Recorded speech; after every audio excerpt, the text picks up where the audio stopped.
Hi, ಕೆಮ್ಮಣ್ಣ ಸಂತೆಕಟ್ಟೆಂಗೆ ಇದೇ July 26-27 ನಡೀತಿತ್ತು for the first time ಹಲಸು ಮೇಳ.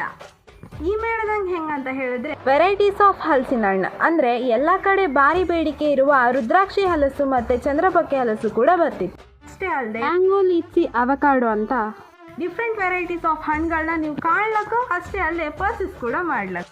ವೆಯ್ಟ್ ಅಷ್ಟೇ ಅಲ್ಲದೆ ಹಲಸಿನ ಹಣ್ಣಿನ ಕಬಾಬ್, ಜಿಲೇಬಿ, ಹೋಳಿಗೆ, ಜ್ಯೂಸ್ ಅಂತ ನೀವು ಕಾಣದೇ ಇದ್ದು ಎಷ್ಟೋ ಹಲಸಿನ ಹಣ್ಣಿನ ಡಿಶಸ್ ಇಲ್ಲಿ ನೀವು ಟ್ರೈ ಮಾಡ್ಲಕ್ಕ. ಅಷ್ಟೇ ಅಲ್ಲದೆ ನಿಮ್ಮ ಥರ ಐಸ್ ಕ್ರೀಮ್ ಪ್ರಿಯರಿಗೆ ನ್ಯಾಚುರಲ್ ಆಗಿ ಹಲಸಿನ ಹಣ್ಣಿನಲ್ಲೇ ತಯಾರಾದಂಥ ಐಸ್ ಕ್ರೀಮ್ಸ್ನ ಇಲ್ಲಿ ಕಡಿಮೆ ಬೆಲೆಯಲ್ಲಿ ಕೊಡ್ತಾ ಇದ್ವಿ. ಇಷ್ಟೇ ಅಲ್ಲದೆ ಹರ್ಬಲ್ ಆ್ಯಂಡ್ ಹೋಮ್ ಮೇಡ್ ಪ್ರಾಡಕ್ಟ್ಸ್ನ 10 ಸ್ಟಾಲ್ಗಳನ್ನು ನೀವು ಇಲ್ಲಿ ಕಾಣ್ಲಕ್ಕ, ಹಾಗೆ ಇದೆಲ್ಲನೂ ನಿಮ್ಮ ಕೈಗೆಟುಕು ಬೆಲೆಯಲ್ಲಿ ಇರುತ್ತೆ. ಇದರ ಎಕ್ಸಾಕ್ಟ್ ಲೊಕೇಶನ್ ಬಂದು ಲಿಟ್ಲ್ ಫ್ಲವರ್ ಹಾಲ್, ಕೆಮ್ಮಣ್ಣು ಸಂತೆಕಟ್ಟೆ ಆಗಿರುತ್ತೆ. ಅಷ್ಟೇ ಅಲ್ಲದೆ ಇದರ ಎಂಟ್ರಿ ಕೂಡ ಫ್ರೀ. ನಿಮ್ಮ ಭೇಟಿ ಅಂತ ಇದ್ರು ಇದೇ ಜುಲೈ 26-27 ಕೆಮ್ಮಣ್ಣ ಸಂತೆಕಟ್ಟೆಯಲ್ಲಿ ನಡೆಯುವ ಹಲಸು ಮೇಳದಲ್ಲಿ.